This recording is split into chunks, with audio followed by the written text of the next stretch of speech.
और 7 में ऊपर 14 में और मिला दिया, जिससे कि असंभव हो रहा है काम। 19% हो गया ज़्यादा, 50 से ज़्यादा।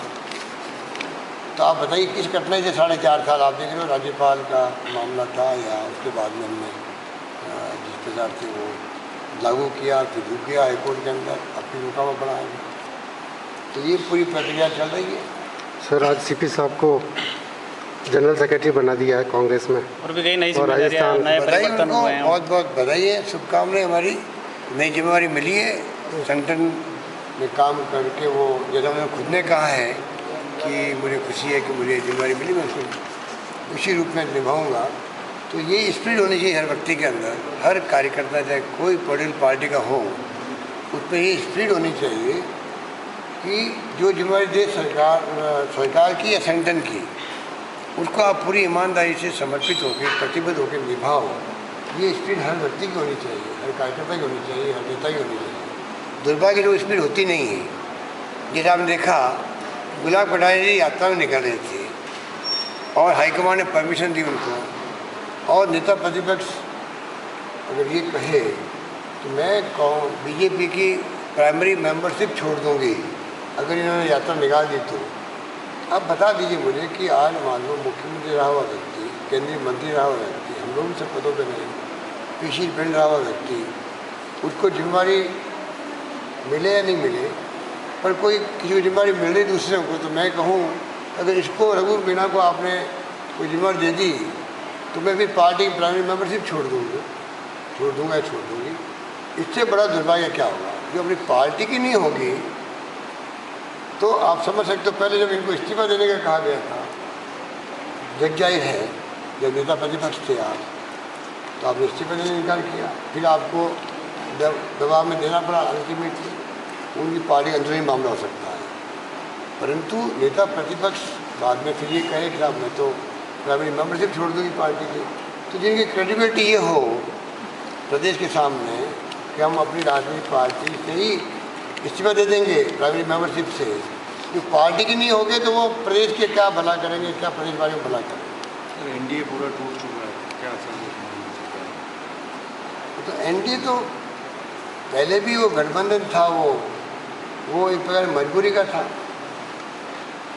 नापाक गठबंधन था मेरी दृष्टि में तो, क्योंकि उनके कोई विचार मिलते नहीं थे कभी।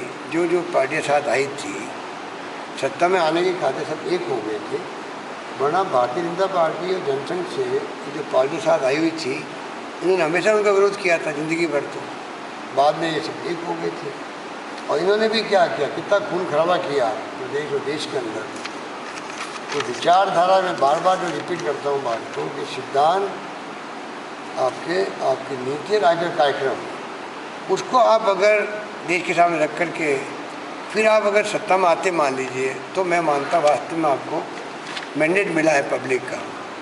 आपने खाली राम मंदिर का हुआ खड़ा किया, उसके पहले आपने गौ माता की बात करते थे, गौ माता को हत्या बंद करो, फिर उसको भूल गए थे।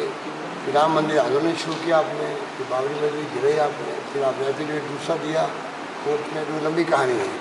पर आप उसके बाद में उस माहौल के अंदर कितने लोग निर्दोष मारे गए होंगे, कितनी आग लगी होगी, कितने घटनाएँ हुई होगी दुर्भाग्यपूर्ण, उसके बाद में आप वो भी आपको मालूम है कि क्या क्या नहीं हुआ देश के अंदर। फिर उस रूप में आपने सरकार बनाई गठबंधन की, तो गठबंधन कभी कभी टूट नहीं था, अब वो असली सामने आ गई। पहले चेहरे पीछे किए हुए थे, मुकुटा और किए हुए थे। इनकी पार्टी के गोविंदाचार्य ने खुद ने कहा है कि ये तो हमारी पार्टी का मुखौटा है वाजपेयी। तो आप बता दीजिए, जब मुखौटे पहन के राजनीति करोगे तो फिर अल्टीमेटली हर्षी होना है। इसलिए मैंने एक मुख्य क्वेश्चन किया था अभी 2 महीने पहले भी कि 65 साल हो गए इनको, 65 साल में ये कांग्रेस का विकल्प क्यों नहीं बन पाए हैं देश के अंदर। अगर इनको दमखम होता तो 65 साल तो अर्सा बहुत बड़ा होता है। आप कहते हैं कांग्रेस से शानदार सिद्धांत हमने प्रतिपादित कर लिए हैं, समय लगा पर हम अल्टीमेटली कामयाब हुए। कार्यक्रम हमारे बेहतर है कांग्रेस से, नीति हमारी बेहतर है, वो तो कभी बहस की नहीं इन्होंने। इसलिए मैं कह सकता हूँ कि आज भी ये देश में विकल्प नहीं बन पाए 65 साल के बाद में। ये वो जानता ही नहीं है नॉर्थ ईस्ट के अंदर, इनको वो जानता ही नहीं है साउथ के अंदर। ये कनाडा का जाना लगा वहाँ क्या दुर्गति हुई देख लीजिए। पिछले 6 महीने में 3 सरकारें बदल गई इनकी, हिमाचल की, उत्तराखंड की और कर्नाटका की। कांग्रेस सरकार बन गई वहाँ।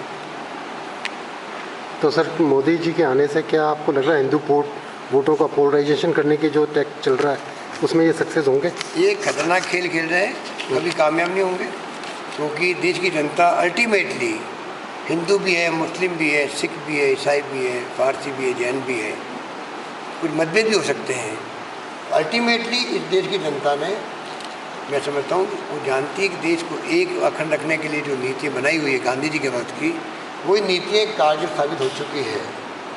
चाहे जान देनी पड़ी हो इंदिरा गांधी को या राजीव गांधी को या बेन सिंह जी को या कितने लोगों को जिनको हम जानते नहीं हैं।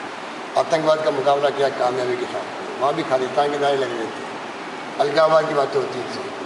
आतंकवाद हो, अलगाववाद हो, चाहे वो नक्सलवाद हो, दमखम है तो कांग्रेस के लोगों में ही है इनका मुकाबला करने का। आप देख लीजिए अभी घटना हुई नक्सलवाद की, इतनी बड़ी घटना हो गई।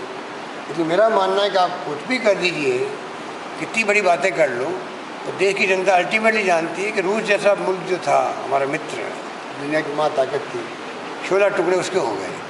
इसलिए आज ये मुल्क एक अखंड है तो कुछ कारणों से है, और ये मुल्क कभी ऐसे लोगों को स्वीकार नहीं करेगा जिसके लिए उनके खुद के प्रधानमंत्री कहे कि कलंक लग गया है मानवता पर और ये राज धर्म का निर्वहन नहीं हुआ है यहाँ पर, और क्या मुँह लेके जाऊँगा मैं प्रधानमंत्री के रूप में दुनिया के मुल्कों में। उसके बाद कोई बात रह जाती है क्या? और ऐसे ही कसर निकाल दी है अडवाणी साहब ने। जब इस्तीफा दिया तो जो लैंग्वेज लिखी है वो सर्टिफिकेट वही दिया जो हम लोग आज तक कहते थे इस पार्टी के बारे में, अब उनकी मोहर लगा दी अडवाणी साहब ने, तो कहने की बात सकते हैं।